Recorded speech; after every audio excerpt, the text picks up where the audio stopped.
So Ken needs no introduction, really. I think most of you already have met him in person or have been attending these lectures for a while. He's the Collections Access Manager at the Egypt Centre, and he's been there for about 18 months now. He's actually been working at the museum since 2000 as a volunteer and researching this collection for the past 2 decades, I suppose. So if ever there was anyone ready to fill Bev's shoes and give us a talk on some of the collectors today, Ken is definitely the man for the job. So over to you, Ken. Thank you so much. Thank you very much, Sam, and thank you very much for everybody who joined us tonight. Just kind of mentioning there, working on the collection for 20 years now. That's over half my life that I've been associated with the Egypt Centre and researching the collection. And tonight I'll be presenting just a few of the people associated with the objects that we have in the collection of almost 6,000 objects.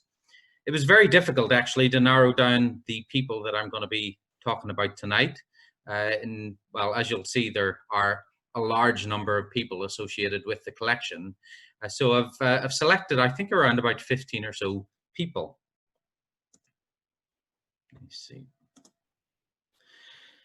I should have really changed the title of the talk. I've called it Lords, Ladies and Gentlemen, but after researching them, I decided afterwards that it would be better to perhaps change it to the story of a banker, a boxer, and a banjo playing barmaid, the 3 people who will be appearing in tonight's class. And it's not very often that you'll come across a banjo playing barmaid when dealing with Egyptology.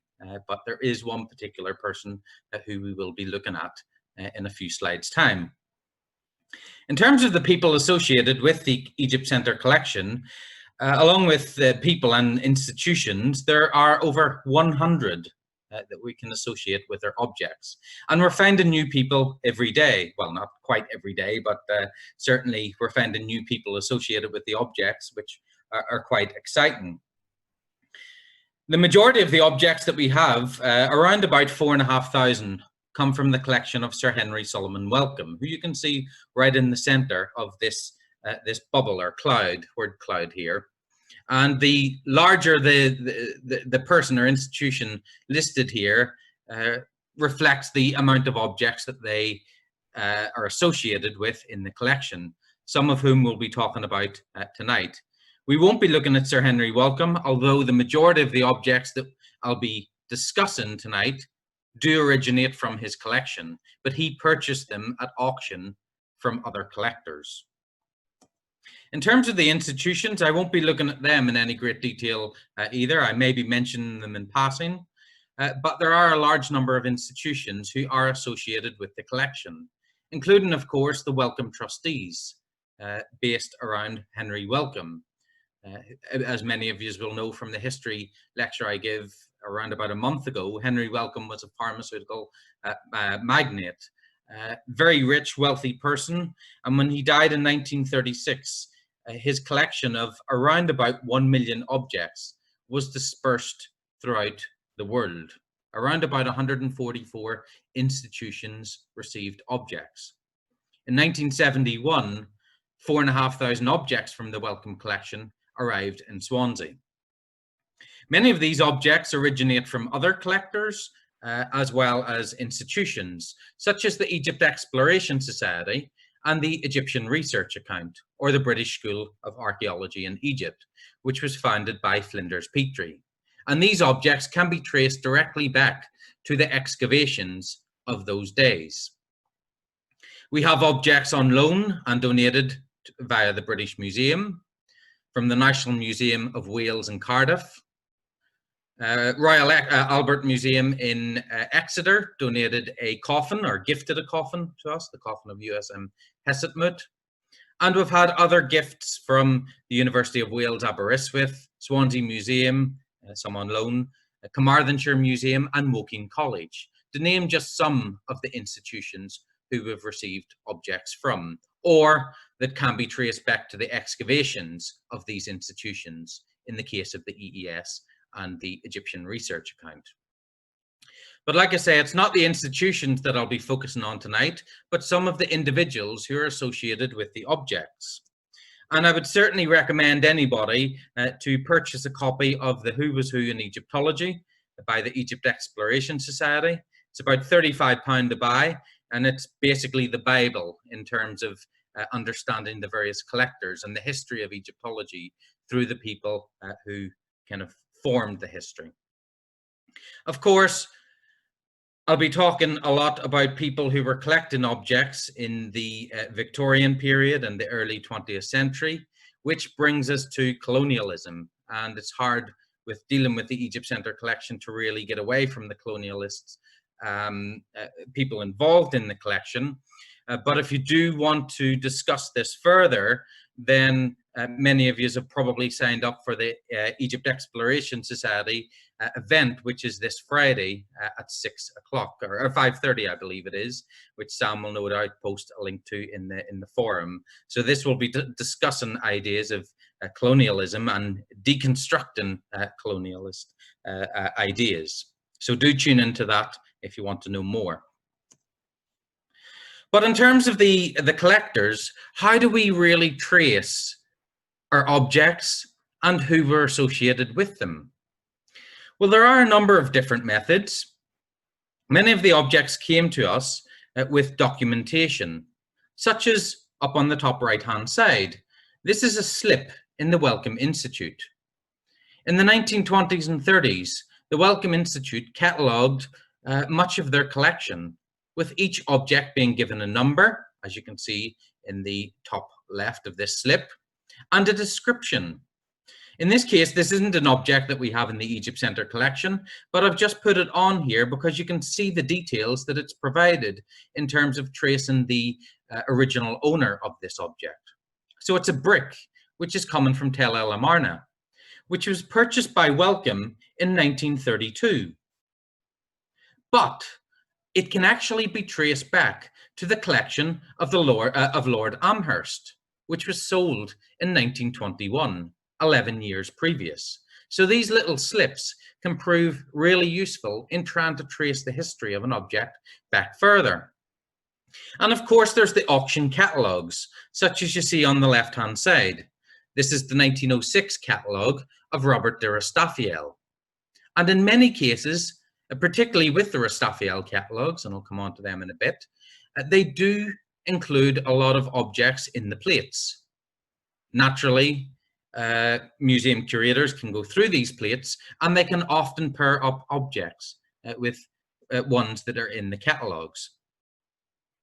Objects that arrive in Swansea or other museums will often have labels attached to them, which may not look very pretty, but they can prove valuable in trying to trace who originally owned them, or perhaps even where they originally were excavated from. Take, for example, these three labels down the bottom.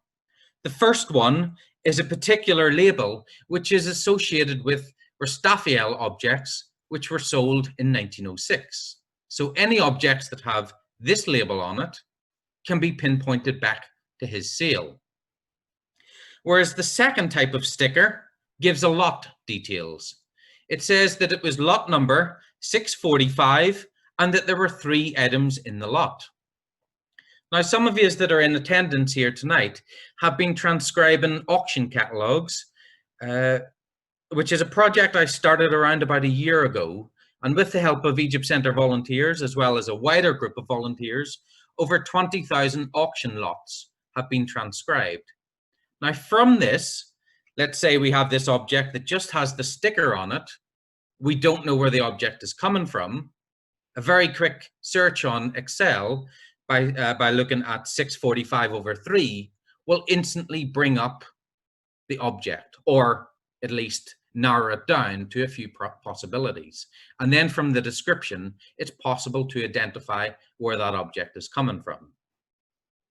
Early collectors also catalogued their collection, as you can see with this third label here, which is a very distinctive label associated with the collection of a very well-known man called the Reverend William MacGregor, which was due to be the subject of tonight's talk until Bev wasn't able to make it. So this is a particular MacGregor label, and when it's found on objects, we can trace it back to his collection. And I'll be coming back to his collection in a little bit. So stickers, although they may not look very nice, they are extremely useful. The first person I'm going to talk about is Robert de Rastaffiel, who I've already mentioned several times. And he's perhaps my favourite of the bunch. And I've actually just realised that the dates for that are wrong. It should be 1859 that he was born. The issue here is that there's so much controversy about his life that we don't really know much about him. He was a British-American collector, dealer, as well as an author. He had a shop in Luxor in which he sold antiquities on the main street of Luxor. And he spent a large amount of time in Egypt, probably as many as 10 years, if not longer, as a geologist, a mining engineer, and the owner of Luxor Trading Company. And it's through this company that he initially started selling objects before eventually opening his own shop on the main street of Luxor. The difficulty with Robert de Rastaffiel is that he was a man of many names. Along with Robert de Rastaffiel, it seems that he was originally born Robert Smith or Robert Focus Smith before changing his name to Robert de Rastaffiel in the 1890s. He was also married at least 3 times, and it's quite interesting tracing the life of Rastaffiel as much as possible through the various census records showing that he remarried a second time in 1895, I think it is, but then by 1901 he's living with his first wife and daughter and son. So he's quite a strange character. Around about 1914, perhaps even later, he changed his name to Colonel Prince Roman Orbeleni, which may seem a little strange, but in fact it goes back to his parents. It seems his father was of Norwegian descent, whereas his mother was of Georgian descent, perhaps even connected to the family, the Orbelenis, that were associated in the royal family in Georgia. So he is quite an interesting character. He was also a very early proponent of photography. And although there's no photographs of Rastaffiel known, from which anybody seems to know about, he did take this very famous photograph on the right-hand side, which many of you will be familiar with, because it depicts on the far right one of the discoverers of the Deir el-Bahri cache. So this is the family of the Abdul Rasuls. So this is Ahmed Abdul Rasul with his wife and daughter and his mother, who at this time is apparently over 100 years old. The photograph was taken around about 1906, 1907. Rastaffiel had a large collection of antiquities, and he seemed to sell these antiquities before acquiring more. So we have 5 sales, the first one in 1906, another one in 1907, 1913, the 3 of which Wellcome bought extensively. So in total, we have perhaps as many as 1,000 objects in the Egypt Centre collection, which can be traced back to the collection of Robert de Rastaffiel. 2 later sales include one in Paris and another one in New York. And even after his death, a further sale was made.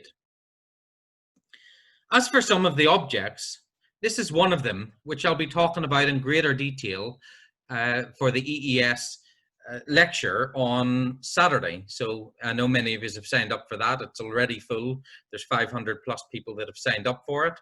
But this is a relief that we had in storage for over 20 years until I took it out for a handling session. I won't go into much detail about it, but it turns out that this is the relief, or at least from analysis of it, it seems to be a relief of Hatshepsut's daughter, Neferu Re. So it is quite a rare and important relief that can be traced back to the collection of Robert de Rastaffiel. And there are a large number of stelae that we have in the collection which originate from Rastaffiel. Here we have just 2. Rastaffiel collected a lot of Coptic material, which is often overlooked, particularly Coptic textiles, we have a large quantity of Coptic textiles, which are really in need of studying. So if anybody in the audience is an expert on Coptic textiles or knows someone who might be interested in, do get in touch. We have this Coptic stele on the left-hand side, extremely large, with just very small Coptic inscription at the top. This is a gravestone, perhaps coming from the area of Thebes, maybe even from Medinat Habu, where he seems to have been acquiring a lot of his material. Whereas on the right-hand side, we have a so-called soldier stele, in which we have the soldier accompanied perhaps by his wife or mother, and you have a little cupbearer directly in front of him. This is a typical style dating to the First Intermediate period. I mentioned that we have a lot of Coptic textiles, but we also have a lot of Pharaonic textiles, many of which can be dated to the Greco-Roman period, such as these two soter shrouds that we have on the right-hand side. We also have a lot of mummy bandages coming from his collection, and while they may not look so exciting, they can prove really useful in terms of providing prosopographical details, i.e. family trees, because these three bandages provide, in some cases, the name of the owner, as well as the name of their mother and father. So you start to build up a family tree around these figures. And it's very likely that the other parts that join these bandages are in other collections. But Raphael was also known for his fakes.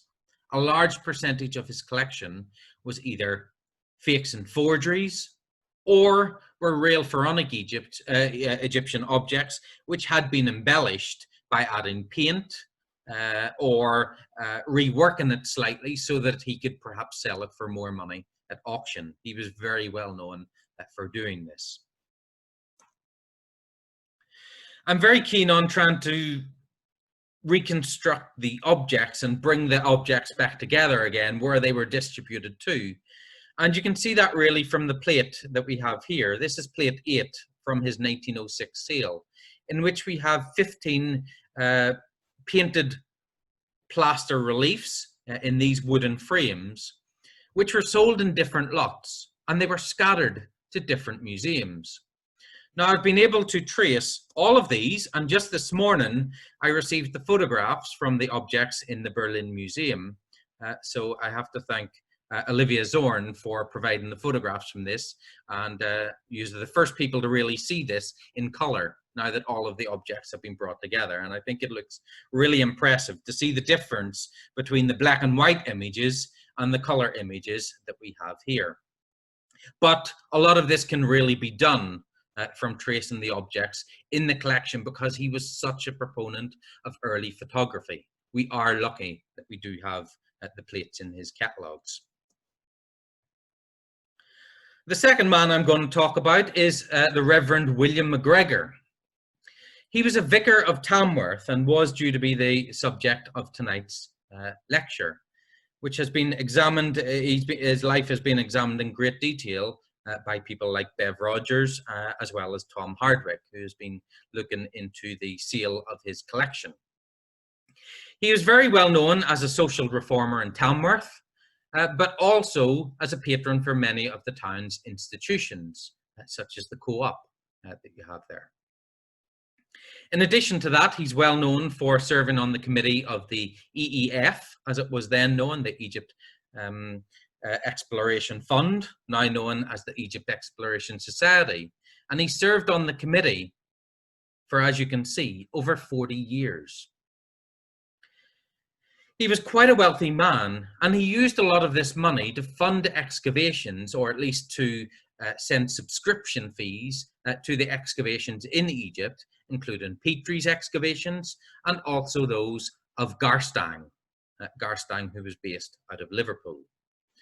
And so a lot of the objects that we have in the Egypt Centre collection can be then traced back to excavated sites in both Egypt and Nubia, modern-day Sudan. His collection of objects was perhaps the largest private collection of Egyptian antiquities of the time. if we don't include, of course, Henry Wellcome with his vast collection of objects. And it's difficult to know how many Egyptian objects he had, but perhaps close to 20,000 objects in the Wellcome collection. The Reverend William MacGregor wasn't too far off that. His collection was sold at auction between the 26th of June and the 6th of July, and it fetched £34,000. Now, I put that into perspective and trying to really think that in modern equivalent, you're talking millions that this catalogue or this collection would have been sold for. Wellcome actually purchased 1/4 of all the objects sold. So many of them have been dispersed to the various institutions that received objects, such as Swansea. And here's just a small selection of some of them. In the centre, we have the stela dating to the Ptolemaic period, belonging to a man called Pasheri N. Imhotep, a priest from Edfu. And on the left-hand side, we have this really interesting and rare shrine door made out of wood, which has been covered in gesso, and perhaps it would have originally been covered in a gold leaf, depicting the pharaoh, unnamed unfortunately, kneeling while he's holding incense in his hand. While on the right-hand side, we have this model scribal palette, which contains the only depiction of a very little-known king called Jehudi Emhat, dating to the very early 25th dynasty, a local ruler from the area of Hermopolis. We have some sculpture from his collection, including this life-size Ptolemaic queen's head, which you see on the left-hand side. And it still contains the traces of a sticker. Unfortunately, it's only partially preserved. This sticker doesn't relate to the MacGregor collection, so if it was still preserved, we would be able to trace this back even further and see who MacGregor was purchasing the object from. So it's really frustrating that it's just a partial sticker that is preserved there. But on the right-hand side, we do have a statue of a priest called Abba or Ibi, which dates to the 26th dynasty. It comes, well, actually, this was published by Tony Leahy around about 30 years ago now. It's quite a nice limestone statue. Even though objects may come with documentation, it's not always correct. So this unusual and strange object that you see on the right-hand side, a few months ago, when I was going through the store, found that this label had been attached to it. Now, this is a Wellcome label, which would have been added in the 1920s and 30s. Because it has the number, I was able to check up the Wellcome slip, which have recently been digitized and have been added online. Now, as you can clearly see, this object, under the same number, is described as being a pallet made out of slate in the shape of a fish. Now, this is clearly not what we have on the right-hand side, which is a metal object, very unusual. But because down at the very bottom, it has the MacGregor number attached to it, I was able to look through some of the slips and found this one. Now, interestingly, the slip has actually got the wrong Wellcome number, or MacGregor number associated with it. Here it says that the number is 3818 rather than 3218.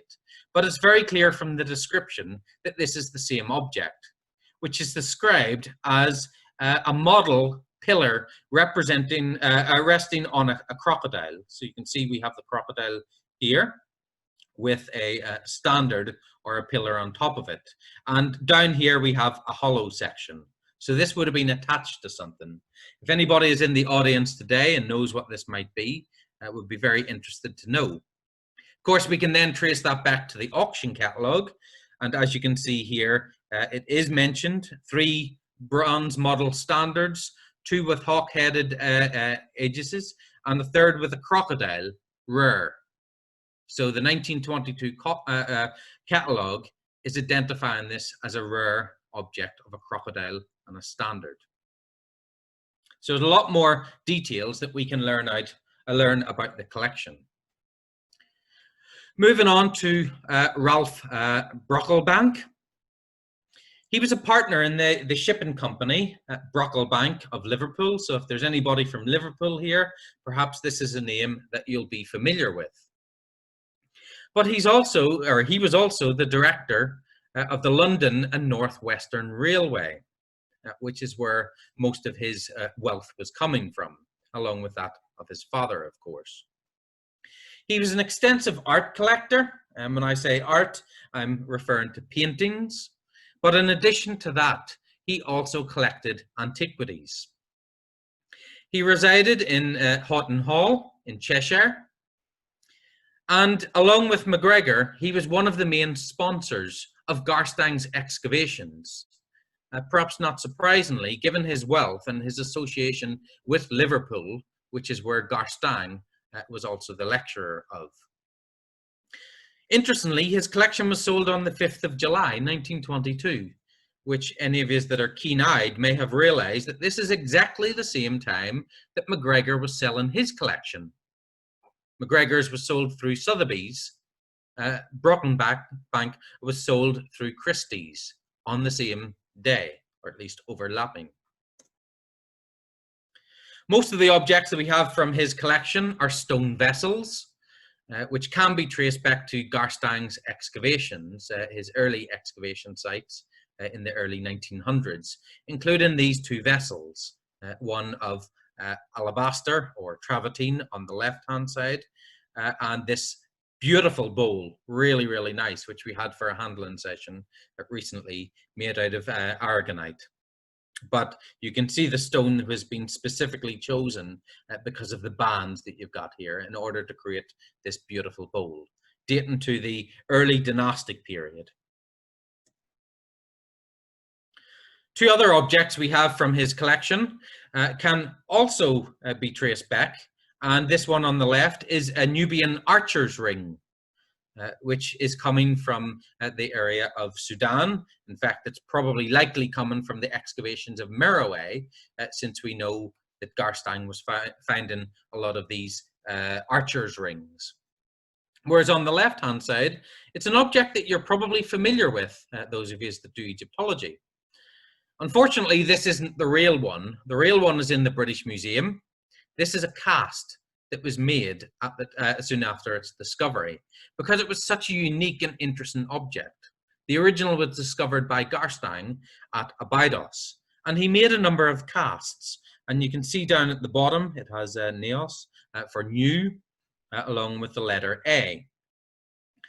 Dan Potter, who some of you may know from his lecture that he gave recently on the Scottish collections, is preparing a publication on the casts of these objects, and we know exactly who this cast was made by, so it is quite interesting. And then we come to our first lady of this evening, Lady Valerie Susan Meux. She was the wife of Sir Henry Bruce Meux, the heir of the wealthy brewing family. So she married into wealth. Before this, she was a banjo-playing barmaid. Yep. And there are photos of her playing her banjo, not in a bar, but at their stately home. There were 3 paintings that were made of her. Well, actually, I suppose 2 paintings of her. The third one was being painted at the time, but it seems that some disagreement between them resulted in the painter, James Abbott Whistler, destroying it. So only 2 of these paintings survive, one of which you can see on the right-hand side. But she did form a large collection of Egyptian antiquities, which were housed at their stately home of Theobald's Park. And this collection was published in 1896, a collection of 1,600 objects. So quite an extensive collection of objects. In her will, when she died in 1910, because of her association with Budge, she offered the entire collection to the British Museum for £2,500, but they rejected it because they couldn't agree on the conditions that were set out in the will. So instead it was sold at auction, and it was sold between the 16th and the 26th of May, 1911. In terms of the objects from her collection, we just have this one. at least one that has been identified so far. It's possible that we have others. We know that Wellcome did buy a fair extent from the collection, but this is the only one that we've been able to trace back so far. And you can see from the Wellcome slip that it's described as being a bead circlet, or what's left of it, of gold and crystal. Then we come to the banker, Frederick George Hilton Price.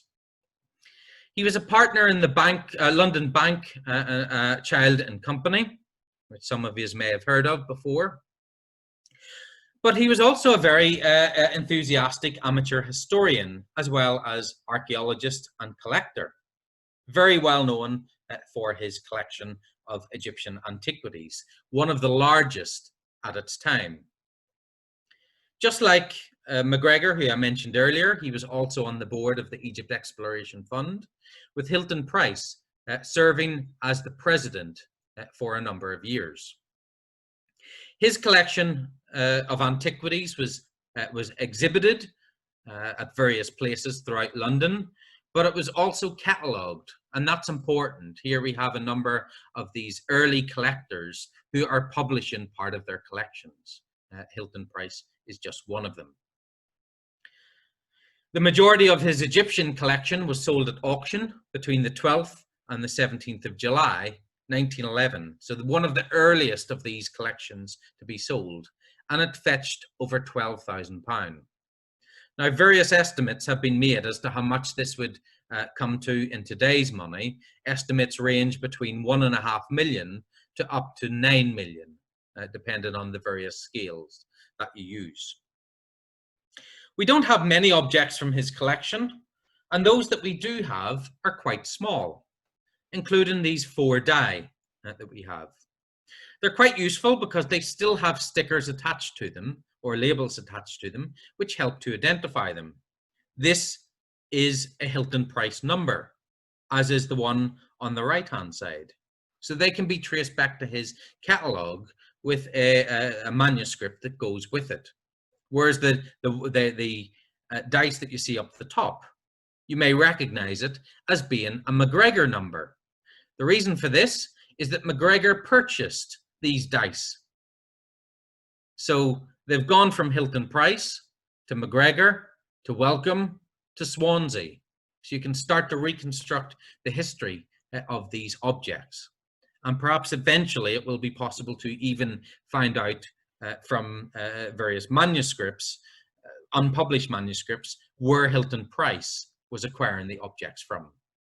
Such as this one in the center, which has a label attached to it. You can't see it on here, but this is an object which was given to Hilton Price by Flinders Petrie, and it comes from the site of Cahoon.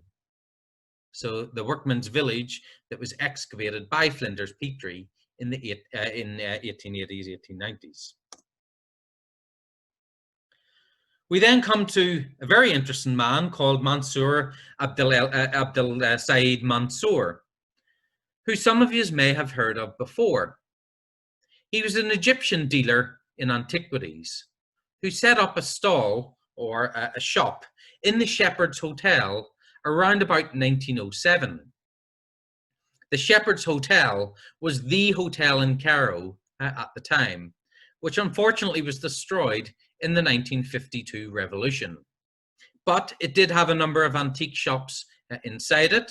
At this time, it was legal to sell antiquities, most of which were approved by the Cairo Museum. And in fact, you could even buy Egyptian objects, ex-collection objects from the Cairo Museum right up until the 1950s.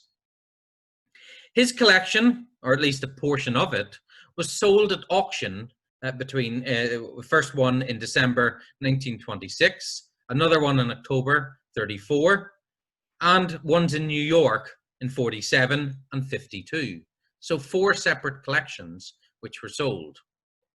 In addition to this, many of you will probably be familiar with Mansour from his large collection of Amarna-style objects, which have a very disputed authenticity. Here is some of the family outside the Mansour shop. when it still existed. But we have around about 20 objects from which can be traced back to the Meux collection in the Egypt Centre, including these two pieces. Now, those of you that have studied ancient Egypt or art history before will probably look at these straight away and think, well, they're fakes. And yes, they are. Certainly, a lot of the objects that are coming from the Meux collection are a little bit dodgy. Take, for example, this famous piece, which is in the Meux collection. And if you're interested about the Meux collection and its disputed history as well as authenticity, you can simply search the Meux Amarna collection and you can find details about it. Some of you may recognize this piece, or it's kind of stuck in the back of your mind, because here we have another very closely resembling piece, more famous, which is in the Ashmolean Museum, almost identical in terms of the depiction. The only difference is one's unpainted plaster and does come from an archaeological context, from Petrie's excavation, the one on the right, whereas the one on the left is from the Meux collection and is without archaeological provenance. But we do have a few legit objects from his collection, including these two bess molds, probably coming from Amarna, in fact, and we also have this alabastron in the center. Someone with a Welsh connection is Henry Bruce, the second Baron of Aberdare. This is one of our lords. He was a British soldier and peer, and he was also the president of the University College in Oxford, as well as the National Museums of Wales, based mainly in Cardiff, and Cardiff Museum today. We can trace some of the objects that he purchased and got from excavations to the EES and British School of Archaeology in Egypt excavations by Petrie. So they can give us a little bit of details about the provenance, some of which I'll show in just a second. But his collection of Egyptian antiquities, or at least part of it, it's difficult to know if it was all of it, was donated to Cardiff Museum in 1924. And then subsequently, in the early 1980s, the collection was donated to the Egypt Centre, or the Wellcome Collection in Swansea, as it was initially called at that time. But there are some really nice objects from his collection, including on the left-hand side, this Ptah Osiris figure. Because of the plates in the Rastafel 1907 catalogue, this can be traced back to Robert de Rastafel. So it seems that it was purchased not by, in fact, Lord Aberdare, but by somebody else, maybe as an agent for Lord Aberdare, and it entered his collection. Or perhaps Lord Aberdare purchased it from the person who purchased it from Rastafel. So it's a very complicated history with a lot of these objects. But on the right-hand side, we have this very beautiful Old Kingdom offering table made out of travertine or Egyptian alabaster. We haven't been able to trace where this is coming from, whether it's from an excavation such as the British School of Archaeology in Egypt, or whether it's an object that he purchased from Rastafel or somebody else. So this is still a little bit of a mystery in trying to trace back a little bit further. His collection included a lot of shapties as well as amulets. So here's just 4 of the shapties that we have, some of which can be traced back to Abydos.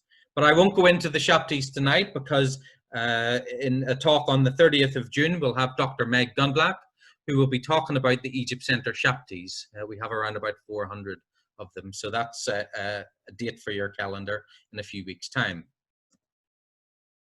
Then we come to another lady, Ellinor Frances Berens. She's a very interesting lady, and I know that there are some Dutch people in the audience tonight, mainly from the Mechelen group. So again, thank you to the Mechelen group for your contribution, which has really made a great difference to the Egypt Centre. On behalf of all of us, thank you. But Ellinor Frances Berens was the descendant and heiress of a Dutch family who came over to England with William III. Her father was the chairman of the Bank of England. So she really had a wealthy upbringing and a lot of money. She formed a collection of Egyptian antiquities, and as you'll see in a few slides' time, this seems to be a separate collection from her husband, although it's a little bit difficult to know whether they had separate collections or whether it was really one collection together, but just sold separately. Difficult to know. But her collection, the main part of it, was sold at auction on the 31st of July, 1923. What I find really fascinating is that her husband, who I'll be coming on to a little bit later, is included in the Who's Who of Egyptology as being a collector of Egyptian antiquities and a traveller, yet Ellinor Frances Berens is not included. Why? I really don't know. Is it because she was a woman? I don't know.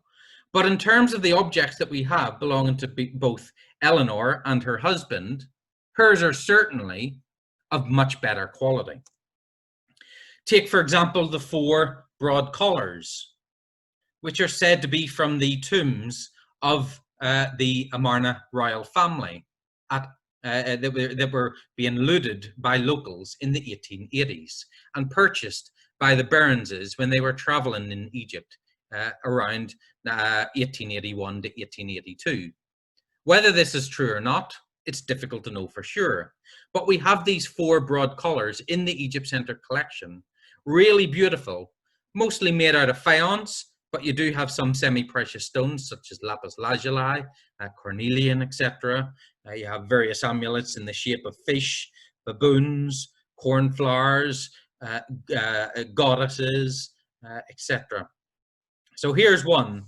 Certainly the most famous of the 4 is this one because of the central element that we have here, which is perhaps a rare representation of a female version of Bess.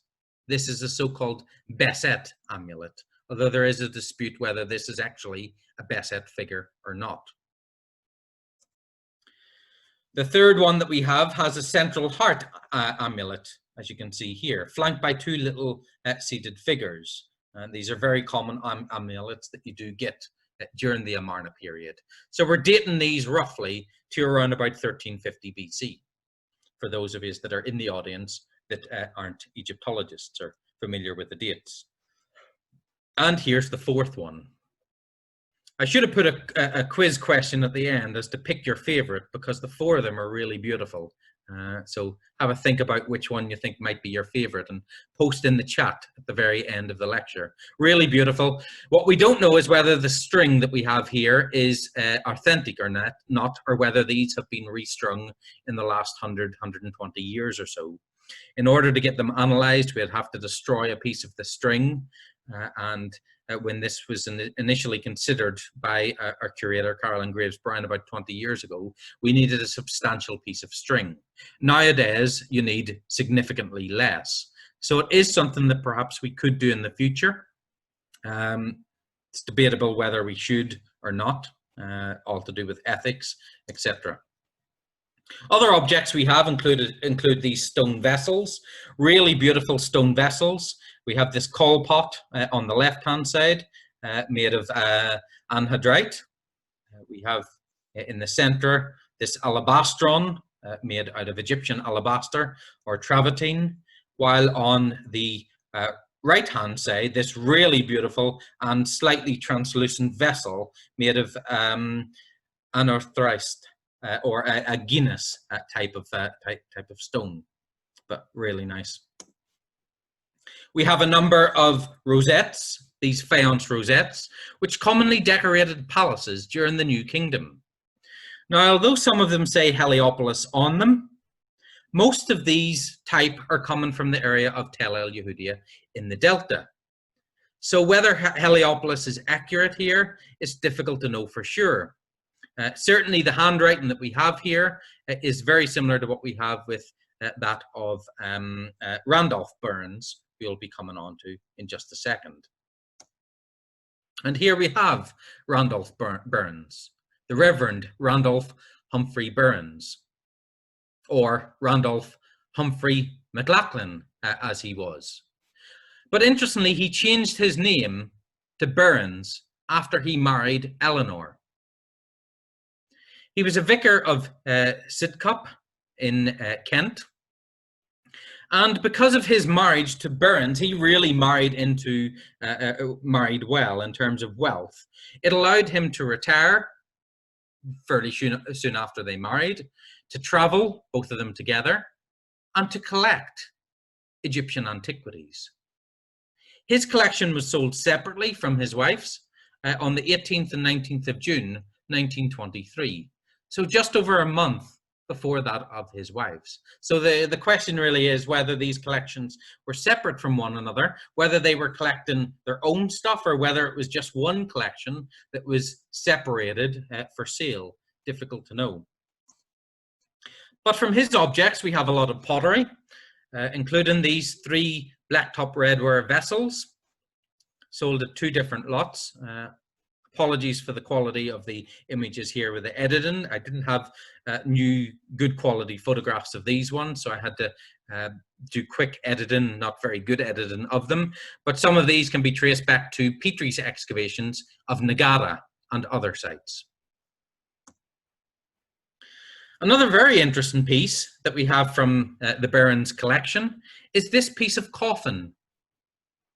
You can see from the inscription there, we have a Heteptinesu formula addressed to the god Anubis. So it's an offering formula ensuring that the deceased has good passage into the west, into the necropolis. And it comes from a coffin. Now, it may not look so exciting, but the reason why I've included here is because we have this, which goes with it. It's a menu from the Savoy Hotel in 1910. So you can see what they had on the menu at this time, on the 16th of March, the day before St. Patrick's Day. Perhaps they were going to be celebrating. But on the left-hand side, on the back of this menu, it says that the piece is from the tomb of 12th dynasty at Bersha. This is the site of Deir el-Bersha in Middle Egypt, near Asyut on the Nile. Old Mr. Parvis, Giuseppe Parvis, you can see listed in the center. Give me this remaining piece. After cutting up the rest of the boxes, of which I had bought a great many. By boxes, he's referring to coffins and sarcophagi here. This had some inscriptions expressing the hope that Anubis, the jackal-headed god, will grant the deceased a good funeral. Bersha is the Anubis nome. This wood is more than 4,000 years old, and in fact it does date to the so-called Middle Kingdom. It says that this was acquired in the spring of 1909, and that Mr. Parvis died in Italy in the same summer. And at the end, it's signed by Randolph Berens at the Savoy Hotel. The same handwriting that we had written with the Heliopolis on the tiles that I showed you earlier. So who is Giuseppe Parvis? I don't know if anybody is familiar with him or has heard of them before, but he was the foremost furniture maker in Cairo at this time. His speciality was making furniture which replicated those that were found in pharaonic tombs, such as what we have on the right-hand side. This box, which is a copy of one found in the tomb of Yuya and Tuya, which was discovered just a few years beforehand. But you can really see the quality of the piece here.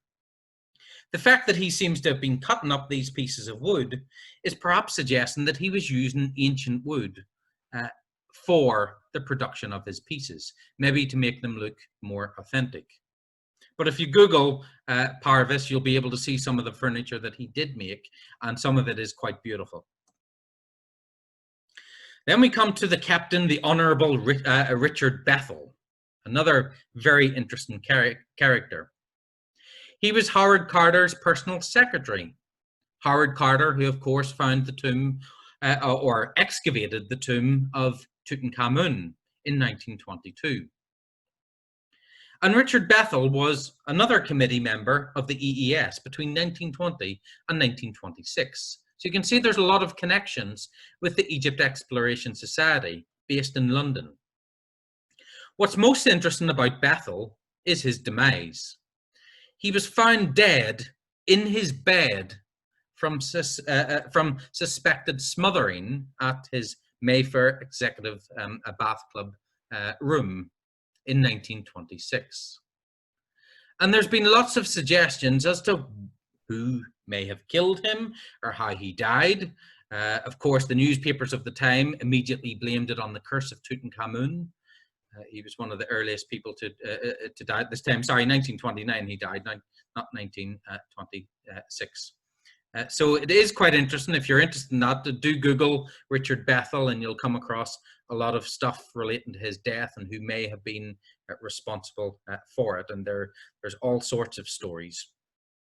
His collection was sold between the 15th and the 17th of December 1924.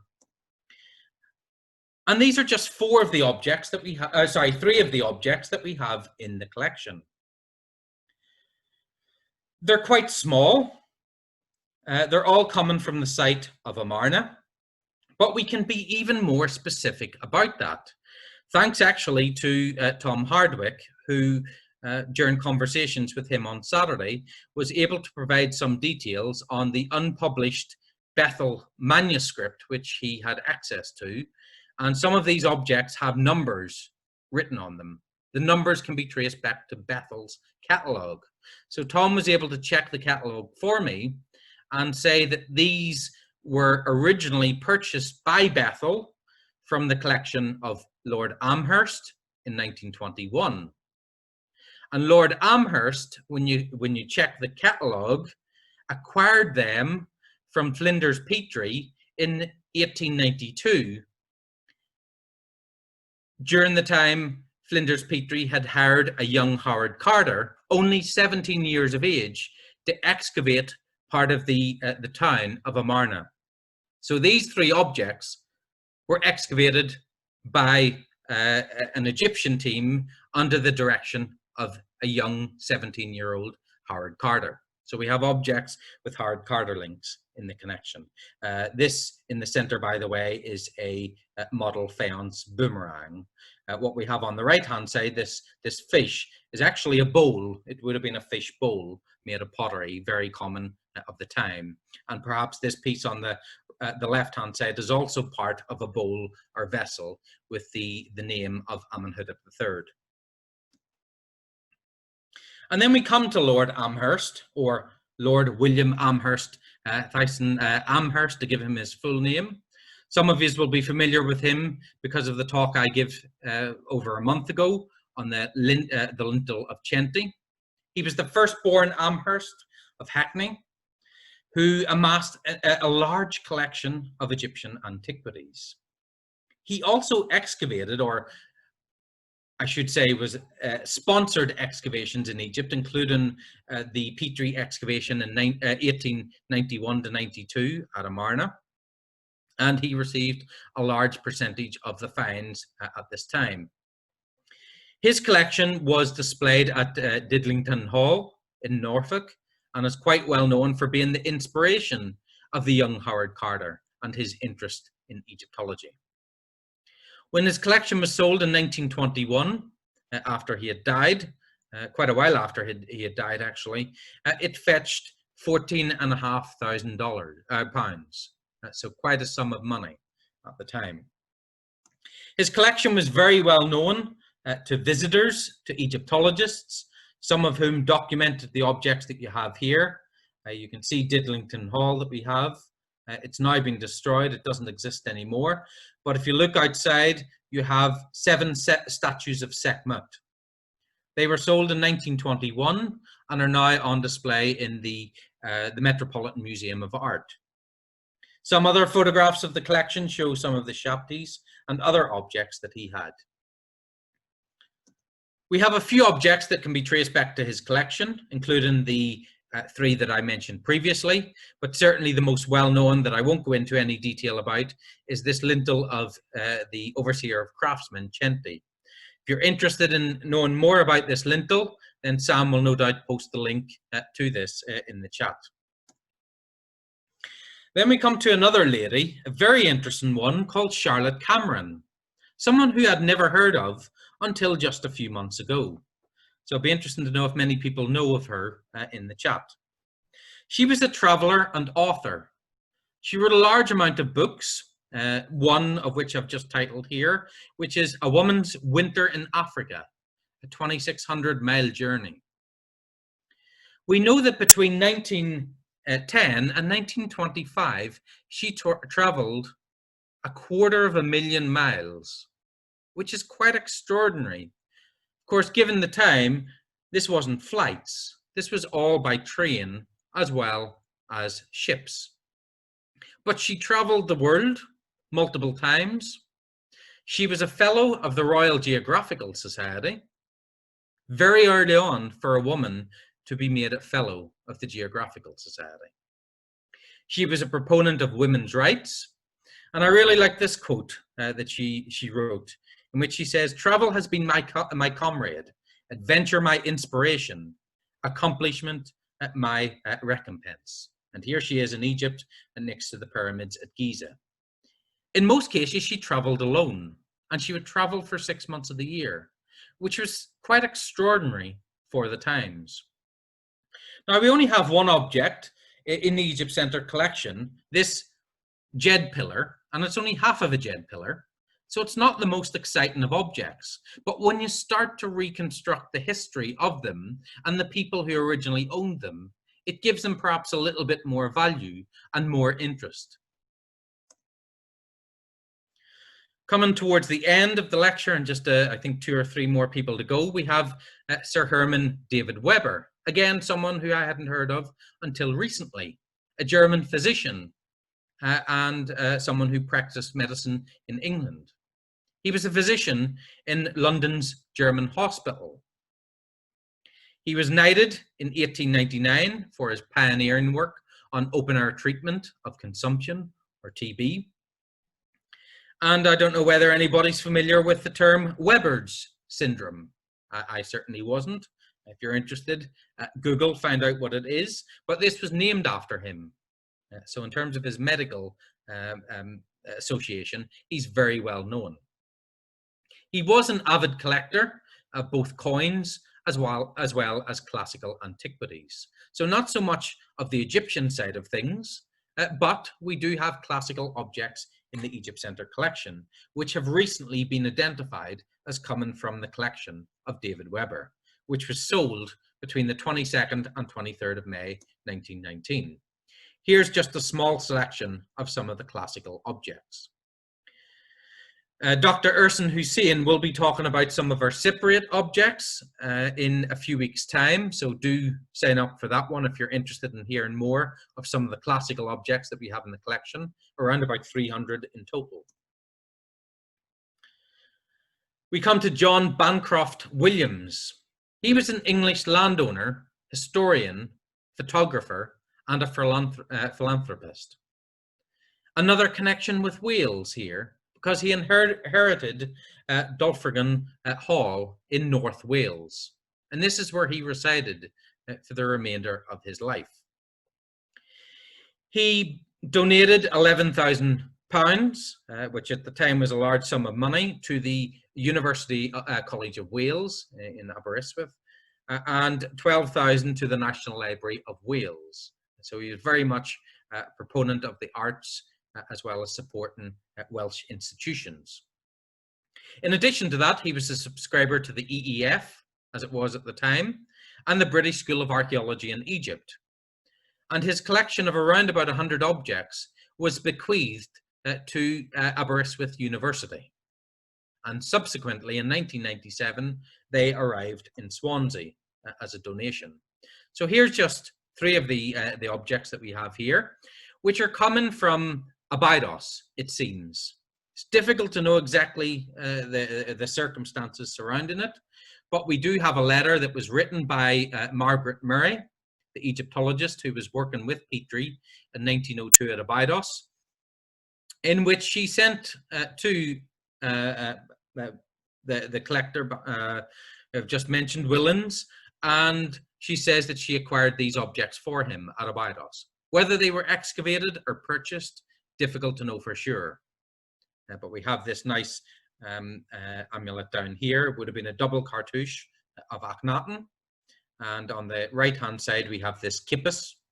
And up on the top left-hand side, a very, very small locket that we have here, or kind of a chain piece. We have some from the British School of Archaeology, excavations in Egypt from 1912 and 13. So here we have a grave 1622 from Tarkhan. This is the drawing made by Petrie's team, in which you have the body represented. You also have, as you can see, an alabaster beneath. This is the vessel that we have down the bottom, 1622, which is written on it. And we have a slate palette, which is also just under the chin there. If you look very closely, you'll just about make out that we have 1622, which is also written on this palette. So they can be traced back to the excavations of Petrie. And our last person for tonight is the boxer, George Henry Weiss. Again, someone who I knew nothing about until just a few months ago. He was one of the best known all-round athletes of his time, not just as boxing, but also swimming and rowing. He was the Queensberry heavyweight boxing champion, and later on he was the president and founding member of the Amateur Boxing Association. He was a collector of antiquities and china, including some Egyptian objects, some of which were purchased by Wellcome, with his collection being sold between the 6th and the 7th of December 1920. We only have 5 objects from his collection, these 5 bracelets, as we can see here, but quite fortunately they do come with a provenance.